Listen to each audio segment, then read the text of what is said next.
I'm middle-aged, I live in Middle England and earn a middling salary, writing travel books and teaching geography at Oxford University. My life is extremely comfortable, or rather it was.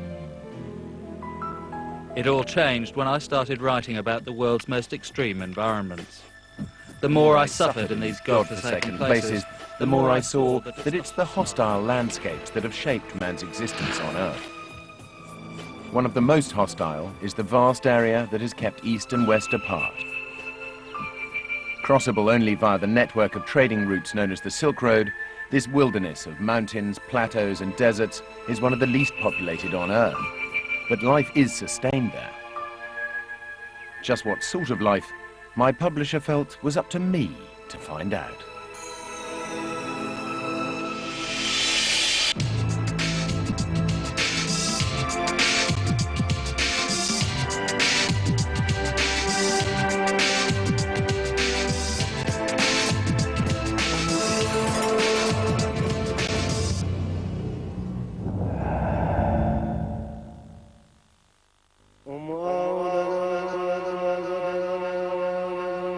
The Tibetan Plateau, the highest inhabited place on Earth.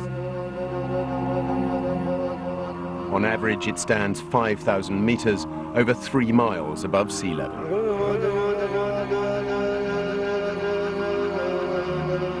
On the western edge of this plateau stands Mount Kailash. Sacred to Hindus, Sikhs, Jains and Buddhists, this mountain is the site of one of the world's most extreme pilgrimages. In order fully to experience life on the roof of the world, I had decided to attempt this formidable trek. But at this altitude, every lungful of air you breathe contains only half the amount of oxygen it would at sea level.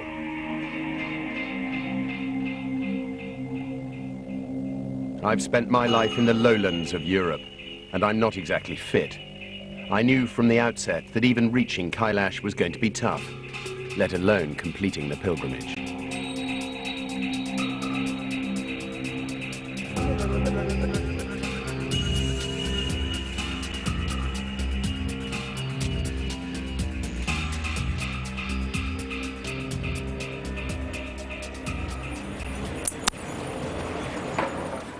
My trip began 1,000 kilometers east of Kailash in Lhasa, the capital of Tibet.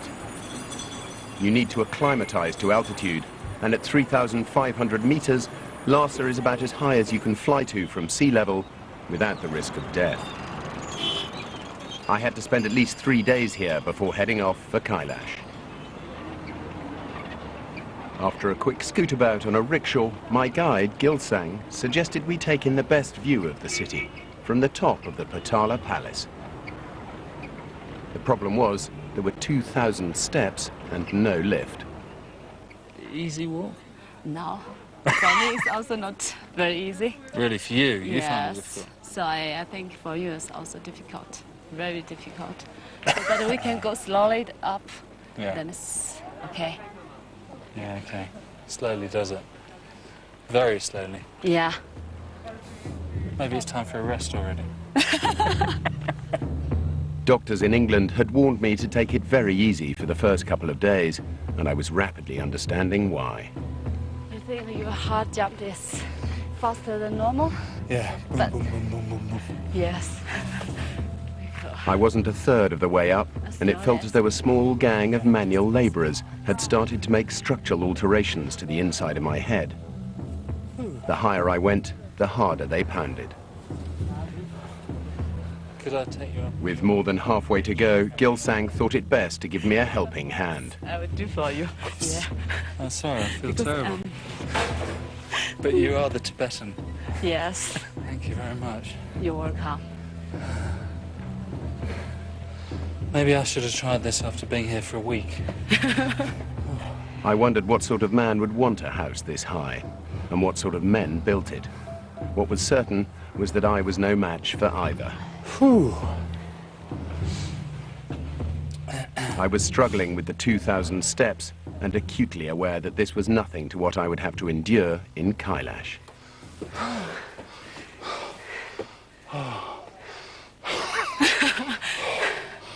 Oh, man.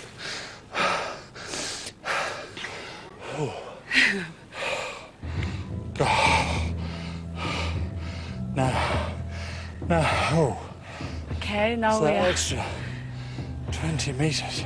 very good views from here. Yeah, really nice view.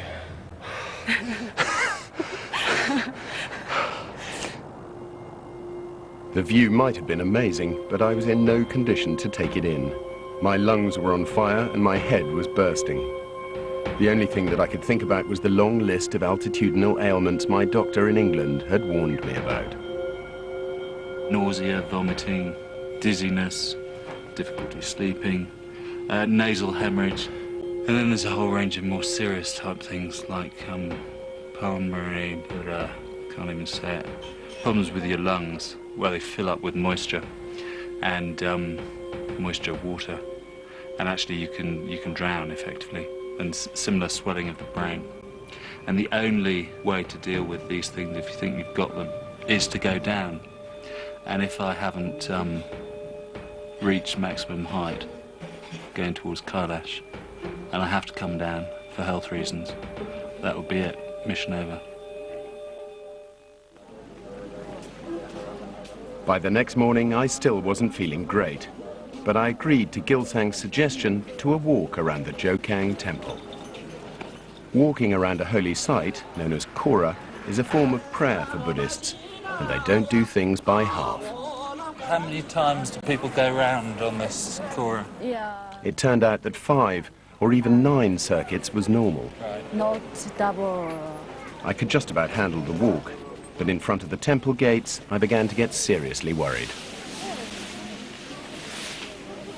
How many prostrations do people do? I think the average is 500 each day. 500 a day? Yes.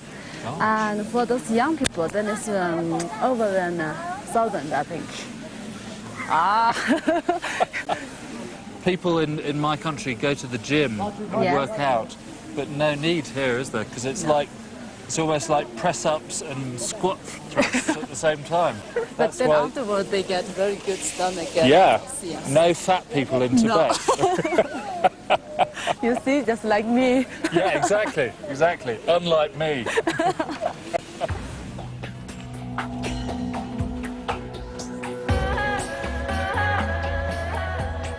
I was beginning to get the measure of your average Tibetan. Evolved to high-altitude living over many millennia, they were fitness fanatics with insuppressible appetites for pain. I can't remember the last time I did a press-up, and still less a sit-up. And I've certainly never done more than 20 on the trot.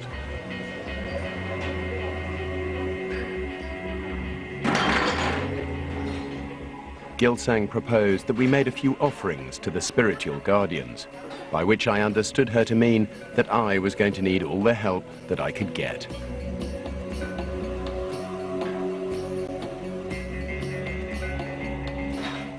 I lit my candles more in desperation than in the hope that any of the Buddhist deities would want to help an agnostic Westerner.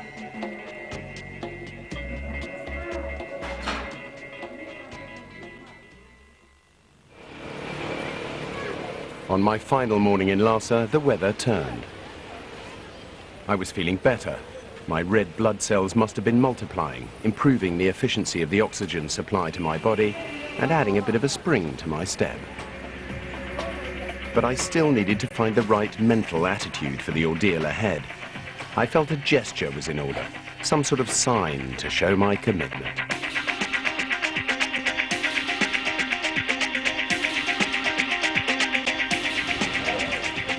I wasn't fit, and I wasn't used to altitude, and I had no faith. But the haircut somehow made me feel a little more ready for what lay ahead. That afternoon, I left Lhasa and started the 7-day drive across the highest plateau on Earth.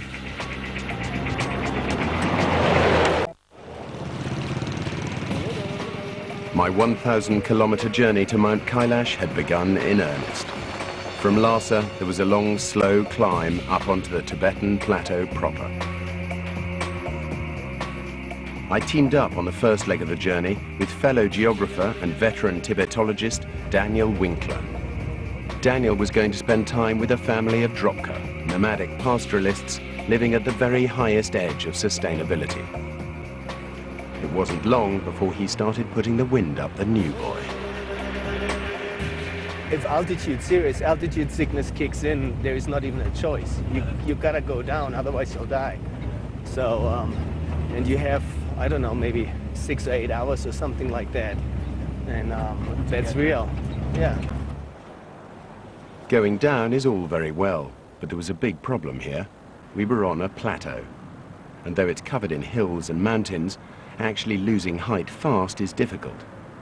In fact, if I did get altitude sickness, I was already more than 8 hours away from anywhere low enough to make a difference. As we climbed, signs of life got fewer and further between. This village was the last major settlement for 1,000 kilometers. At this height, there are obviously no trees for fuel, but most people had turned their extreme altitude to their advantage, at least in terms of tea making. Amazingly hot. These solar-powered kettles were everywhere. The intense radiation, augmented by the thin air, could bring them to the boil in just 10 minutes. It's instant! Look at that! Wow. Brilliant. That same radiation was about to play havoc with my newly shaven head. We're at altitude. The exploding sun cream was yet another reminder of how high we were. It hadn't been opened since it was packed at sea level, which meant that the pressure inside the bottle was greater than the pressure outside, and it was trying to equalize. We didn't have to go all that far to see evidence of why Tibet is so high. This alien, apocalyptic landscape was shaped by intense tectonic activity that is still going on.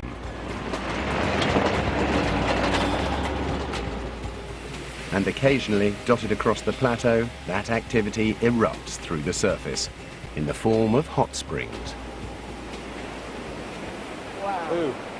It's going really deep down in there. Yeah, it must do. We're just a little bit north of the pseudo line between the Eurasian plate and the Indian subcontinent. Yeah. So that's where all this activity comes from. And right on the edge of the plateau. Yeah. And look, within 5 meters, it's turned into ice. And that's in April, you know, in December or January, probably the ice is right here. Yeah, even closer still. Wow. Extraordinary place. Around 50 million years ago, the landmass we now know as India crashed into Asia. This continental collision caused a huge pileup. The rocks in the crunch zone buckled, folded, and formed the Himalayas. But it didn't only create the highest mountain range on Earth. As the Indian plate continued to drive northward, it pushed under Tibet, thrusting it up towards the heavens. It's a process that is ongoing. The highest plateau on Earth continues to rise at about 4 millimeters a year.